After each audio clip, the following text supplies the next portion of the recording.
En pensant à ce matin, je me suis retournée vers le début de la Révolution et tout ce qu'elle vient de dire, Mariam, bien sûr, ça montre l'image d'aujourd'hui. Mais moi, je veux un peu retourner en arrière pour parler de la force de l'image et pour parler aussi de la résistance avec l'image et de la répression, de la réaction du régime. Parce que ce qu'on ne savait pas, bien sûr, sur la Syrie, qu'il y a eu, on sait maintenant, même maintenant on se demande si on sait, qu'il y a eu une révolution il y a 3 ans et demi, mais on ne sait pas qu'il y avait toujours des massacres, on ne sait pas qu'il y avait toujours, pendant 50 ans, il y avait toujours des arrestations, il y avait toujours des prisonniers politiques, il y avait toujours des morts et tout. Mais pour faire la liaison avec l'image, il faut qu'on reparle un peu de ce qu'on avait vécu avant, bien sûr, avant la Révolution. Mais il y a une image qui est très très forte, qui représente ce rôle, la résistance tout de suite des jeunes, comment ils ont voulu, dès le début, casser l'image du dictateur. Quand il y a eu l'arrachement des photos dans la rue, et surtout les grands panneaux du portrait du président. Il faut savoir que nous, les Syriens, on a toujours vécu avec ce portrait, le même portrait depuis 40 ans qui nous entoure, comme la Vierge Marie dans les... Non, c'est-à-dire chez les chrétiens. Non, je veux dire, ça devient dans la mémoire sans être conscient qu'il y a les portraits autour de nous. Et dans un sens terrible, on découvre quand je vais, par exemple, avec ma fille à l'aéroport, j'arrive à l'aéroport de Damas, c'est elle qui est choquée, mais pour moi c'était normal de voir autour sur le même mur il y a 4 ou 5 portraits et partout on a compté une fois dans un salon à l'aéroport il y avait au moins 23 portraits et quand on a vu les jeunes arracher les portraits, on avait cru qu'il y a eu la révolution parce que c'était vraiment un retour très violent contre une violence qui a duré des années, des années, des années. Quand ils ont cassé une des statues qui était à Derzo, je pense, ou à Raqqa. À Raqqa. Oui, mais à Raqqa, quand ils ont fait tomber, c'était vraiment le moment le plus dense de la révolution. Comment on fait casser parce que partout sur les autoroutes, sur les places, il y avait toujours cette image unique, l'image d'un dictateur qui piétine son peuple, mais on est à genoux devant lui. Donc, quand on se met debout et quand on casse cette image, c'était vraiment une joie magnifique, je sais pas, c'est des moments de joie qu'on peut pas oublier, mais en même temps on peut pas partager à fond avec les autres parce qu'ils n'ont pas vécu ce qu'on a vécu. Alors avec ça, je voulais dire que le régime est sans être conscient, mais c'est vraiment avec l'instinct de tyrannie, ils avaient peur de l'image dès le début. Et la censure, c'était vraiment le pain quotidien de toute production artistique en Syrie pendant 50 ans. Il y avait toujours la censure directe et le pire, c'est la censure indirecte, c'est l'autocensure.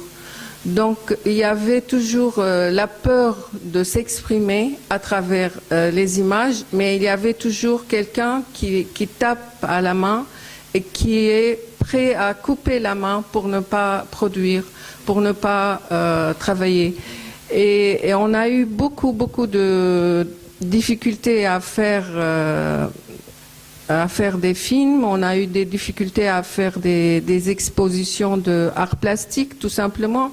Il y a eu un terrible manque de caricaturistes, par exemple. Il n'y avait pas des jeunes qui osaient faire des dessins humoristiques. Et d'ailleurs, il n'y avait pas de journaux. Bien sûr, il n'y avait que 3 journaux pendant 50 ans, les journaux du Parti basse et le journal du régime. Donc tout ça pour vous dire qu'il y avait une soif incroyable, vraiment presque inhumaine, pour s'exprimer et pour toucher à ce qu'on veut et ce qu'on a envie de faire à travers et avec ce moyen qui est l'image. Malheureusement, depuis le départ de la révolution, depuis les premières minutes, bien sûr, le régime a tiré sur les manifestations, mais ils n'ont pas du tout hésité à tuer surtout les jeunes qui ont commencé à filmer avec leur portable. Donc c'était vraiment un risque énorme pour chaque jeune, comment il lève le bras avec son petit portable. À l'époque, il n'y avait que des petits. Après, ils se sont améliorés, mais pour prendre des images et pour faire diffuser l'image, pour faire sortir l'image, pour raconter aux autres derrière ce mur de silence qui entourait la Syrie, pour raconter qu'est-ce qui se passe.